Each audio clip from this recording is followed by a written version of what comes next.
Olá! Numa época onde as mulheres não tinham espaço e nem o direito ao voto, surgiu uma escritora, abolicionista, educadora, musicista, espírita, republicana e nacionalista. A fluminense Anália Franco viveu de 1853 a 1919 e enfrentou preconceitos para lutar e defender aquilo que acreditava. Para falar sobre esse assunto, o Toda Mulher recebe a deputada Inês Pandeló e o jornalista e escritor Bernardo Carneiro Horta. Deputada, como feministas como a Anália eram vistas lá no século XIX? Pois é, né? Uma luta que devia ser muito maior do que a luta que nós enfrentamos hoje, né? Ainda hoje a mulher luta pelo seu espaço na sociedade. Agora você imagina naquela época, né? Que as mulheres não votavam, não podiam estudar na maioria das vezes e onde tinham apenas o casamento como destino. Casamento, criação dos filhos, a casa, etc. Então, realmente a gente tem que enaltecer muito aquelas mulheres, mulheres que mostraram sua fibra e conseguiram romper vários obstáculos e devemos a ela o que a gente conquistou até agora. Bernardo, como é escrever sobre uma mulher, uma das 10 mulheres brasileiras mais expressivas e também poucos conhecem ela, muitos já ouviram falar. Como é isso? É verdade. Gostaria de agradecer a deputada, a vocês por estar aqui. Bem, escrever sobre Dona Anália Franco foi um processo fascinante, porque fui me aproximando dela a partir e depois do lançamento do meu primeiro livro. Lancei um livro há 4 anos sobre a doutora Anísia da Silveira, uma biografia, foi muito bem recebida.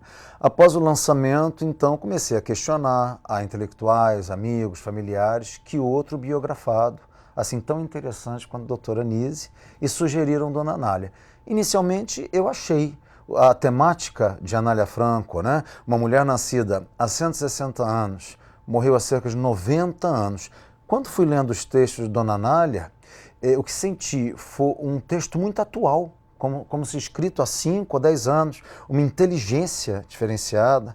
Além do que, uma mulher, já naquela época, há 120, 110 anos, ela já participando, né, de movimentos republicano, abolicionista e também escrevendo em jornais como a Família, Mensageiro, Estado de São Paulo e outros. Então, do interesse, passei ao fascínio. Eu passei assim, a um grande interesse por vida e obra dessa mulher e, ao longo de 4 anos, preparei o livro e lancei agora, recentemente. Eu queria que você mostrasse o livro para a gente. Sim, E falasse um o pouco livro... desse estilo. Como que é a leitura? Exatamente, o livro é esse, Anália Franco, Quem é Ela? Esse subtítulo tem relação com a sua pergunta, porque seria, curiosamente, Dona Anália, uma ilustre desconhecida, quer dizer, nem é o caso. Mas o que acontece? As pessoas acham Dona Anália Franco é paulista. Ela não é paulista. Ela nasceu no interior do Rio de Janeiro, na cidade de Resende. Pouca gente sabe disso. Aos 8 anos de idade, 7 anos, 8 anos, ela se muda para São Paulo. Isso na década de 1870, era ainda a pequena Piratininga, longe de ser a grande metrópole de hoje em dia. Então, Dona Anália nasce no interior do Rio, ela se constrói pessoalmente, profissionalmente na cidade de São Paulo, onde ela vive, né, toda a sua existência até 1919, e ela constrói uma trajetória. Se você for a São Paulo, você vai ver, há um jardim, Jardim Anália Franco, né, um bairro, há escolas, há hospitais, mas há centenas de estabelecimentos comerciais ou públicos, sociais com o nome dela. No entanto, se você perguntar quem é ela, pouca gente de fato sabe a importância que essa mulher teve. Ao meu ver, foi a primeira grande educadora brasileira. Você chegou a ter contato com alguém da família dela? Muito difícil, porque como te contei, como ela faleceu há quase 100 anos, todos já se foram.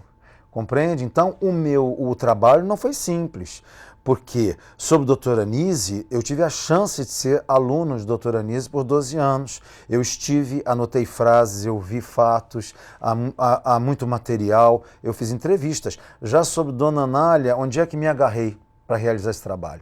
Basicamente é um livro importante, é um livro técnico sobre educação do professor, psicólogo, maçom Eduardo Carvalho, e também em monografias, teses, dissertações de professores que estudaram sobre Dona Anália. Devo muito a esses professores, né, eles me tiraram dúvidas, eles assim receberam minhas perguntas, responderam, tiveram paciência. A partir dali eu pude compor o trabalho.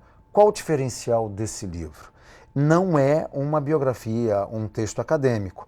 Eu decidi me arriscar um pouco e apresentar, propor uma biografia romanceada, especialmente os primeiros 25 anos de vida dela, é natural, não há muita informação, né? Então, parte do livro é uma ficção que serve à existência dela, que explica como Dona Anália se tornou, né, a grande personalidade que ela veio a ser. Agora, eu vi que você direciona muito essa questão da defesa do direito da mulher, né, já naquela época. Mas você iniciou esse trabalho, pelo que você está falando, do ponto de vista da educação. Como é que você percebeu, né, esse viés feminista na biografia? Olha, desde o início, e esses temas de alguma forma, eles se misturam. Porque Dona Anália nasce numa família de mãe, professora, progressista, e um pai de mente liberal, senão ela estaria massacrada. Então, eles respeitaram a opção dela. Então, já nos anos 1870, ali na Era Imperial, onde ainda havia escravidão, toda aquela situação, aquela circunstância, ela, em vez de se casar, como a maioria das mocinhas de sua época, como nós sabemos, se casavam aos 12, 14 anos e imediatamente começavam a ter filhos e tal, ela realmente faz a opção de não se casar, os pais respeitam, não há pressão, e aos 15 anos de idade, precoce, ela já dava aulas, juntamente com a mãe, ou mesmo sozinha em São Paulo, e cidades nos arredores de São Paulo. Então, Dona Anália, ao se aprofundar na história do Brasil, o que vai se percebendo pelos textos dela, ela percebe que o Brasil é um país, por conta da sua era colonial, óbvio, e imperial também, precisa ser reestruturado, repensado. E ela, grande inteligência, conclui que a melhor maneira é a educação. Ao mesmo tempo, havia em Anália Franco uma tristeza e uma revolta por ver, desde pequena, a mulher segregada. Né? No que se refere à educação, raros garotos ricos tinham chance e escolas para as meninas eram raras e raríssimas as meninas que tinham a chance, ela mesma em Resende não teve. Então ela percebe na sua formação a necessidade da educação e ao mesmo tempo ali nasce a luta por emancipação feminina, muito por conta da indignação dela de não poder estudar desde pequena. E lembrando, né, que a luta das primeiras mulheres tem a ver com isso, né, as sufragistas, tanto do ponto de vista mundial, mas que aqui no Brasil também chegou, e a luta era o direito ao voto, mas também a educação. E aí a gente pode destacar a Leolinda de Figueiredo Daltro, que é homenageada, inclusive, todo ano, né, pela Alerj, premiando 10 mulheres do Estado, e também a Berta Lutz, né, que chegou a ser deputada federal. E é muito bom a gente saber, né, de outros nomes, de outras mulheres que às vezes não têm essa conotação, né, ainda como lutadora pelos direitos das mulheres, e destacar isso. Para escolher mesmo o nome do Prêmio Mulher Cidadã, nós buscamos Leolinda, que não tinha tanta divulgação nessa área, né, para poder ser espelho para outras mulheres, a luta das mulheres, né, no passado. O que a deputada está dizendo é importante, eu concordo. Eu acho que o Brasil ainda deve a essas grandes mulheres que, com muita coragem, no século XVIII já havia, mas imagine, como grande dificuldade, século XIX, então nós tivemos mulheres muito corajosas, brilhantes, competentes, que já deram início à luta. Então, por exemplo, como localizar a geração de Dona Anália Franco nisso?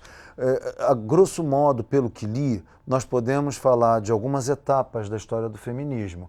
Um ícone, né, dos temas da luta pela emancipação da mulher é Dona Anísia Floresta, sim, educadora, né, nascida no início do século XIX, no Rio Grande do Norte, e Dona Anísia, jovem, com 20 e poucos anos, tem a audácia, no interior do Nordeste, de lançar um livro em defesa dos índios, dos negros e das mulheres. E foi um escândalo, foi um bom escândalo.